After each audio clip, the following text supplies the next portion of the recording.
아시아 태평양 지역의 이슈들을 다루는 유명 포럼이 있습니다. 바로 이스트 아시아 포럼, 즉 동아시아 포럼이 바로 그것인데요.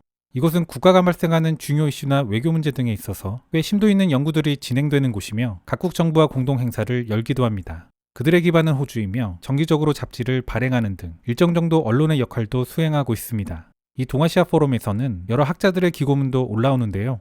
오늘은 호주 국립대의 항구연구소장인 루알드 말리앙카이 교수의 짧은 기고문을 소개드려볼까 합니다. 그 제목은 한국의 소프트파워 투쟁. 말리앙카이 교수는 한국 관련 이슈에서 제법 자주 등장하는 전문가로 특히 호주에서 우리와 관련된 이슈를 다룰 때에는 높은 빈도로 등장하는 인물입니다. 개인적으로 이 기고문을 보면서 인상에 남는 것은 한국의 소프트파워가 중국에게는 다른 국가와 다르게 받아들여진다는 언급이었습니다.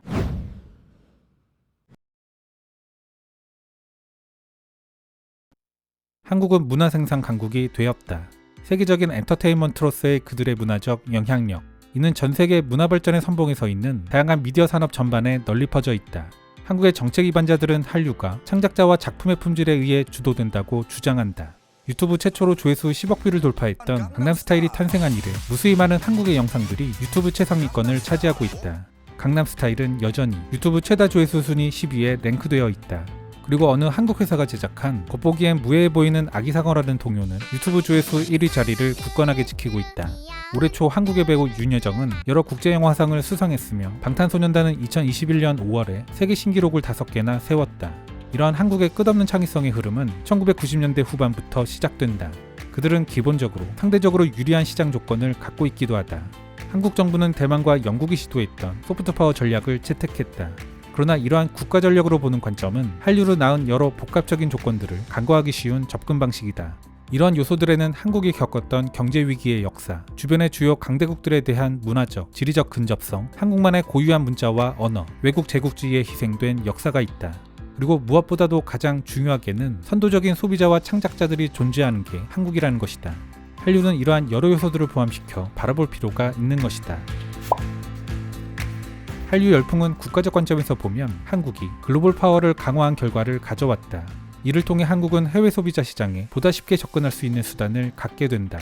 한국 출신의 반기문 전 유엔 사무총장은 소프트 파워를 두고 대화와 상호이해를 통해 국경을 초월하고 다리를 만들며 세계를 하나로 만든다 라고 언급한 바 있다. 하지만 실제로 소프트 파워는 상호이해를 달성하기 전까지는 차이를 포용하는 방식보다는 상대의 영향력을 억제하거나 자신의 영향력을 증가시키는 방향으로 흘러가기도 한다. 이런 소프트 파워의 특성으로 인한 한국의 영향력 확대, 이는 결과적으로 중국에서 상당한 정도의 적대감을 일으켰고 이를 더욱 증폭시키는 부작용도 가져왔다. 반대로 한국 생산자의 입장에서도 중국 정부의 검열은 명백한 우려를 불러일으킨다. 그리고 또한 양국 국민들 간 사이를 벌어지게 만들기도 한다. 한중간에 있었던 가장 큰 문화적 분쟁 중 일부는 중국과 한국 소비자 간 온라인 전쟁으로 인해 촉발되기도 했다.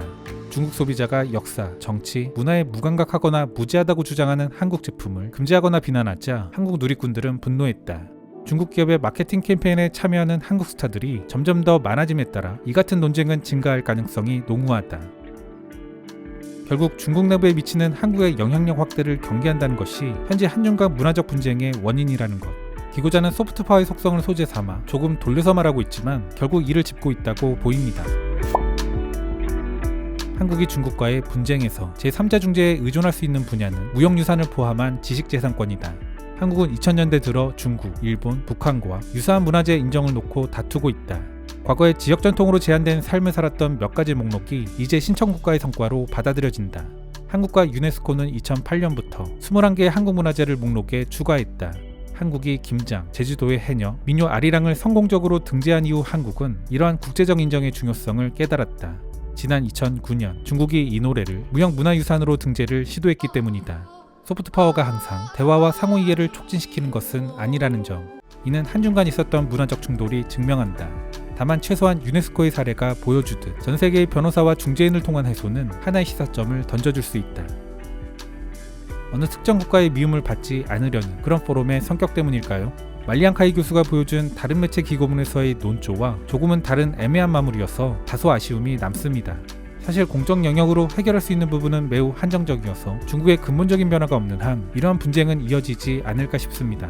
중국은 소위 문화 굴기에도 적극적인 국가, 중국몽이라는 시진핑 체제의 아젠다에는 경제 발전만 있는 것이 아니라 중국의 역사와 문화의 확대라는 다른 큰 줄기도 포함됩니다. 그런데 연성 권력이라고도 불리는 소프트 파워의 핵심 특징으로 조셉 나이 교수가 꼽은 것이 바로 비강제성. 이 비강제적이라는 말에는 결국 상대 문화에 대한 신뢰와 매력이 전제되는 것일 텐데요. 결국 중국은 이 본질을 애써 외면하고 연성 권력을 경성 권력처럼 다루기에 그들의 꿈은 그냥 꿈일 수밖에 없는 게 아닐까 싶습니다.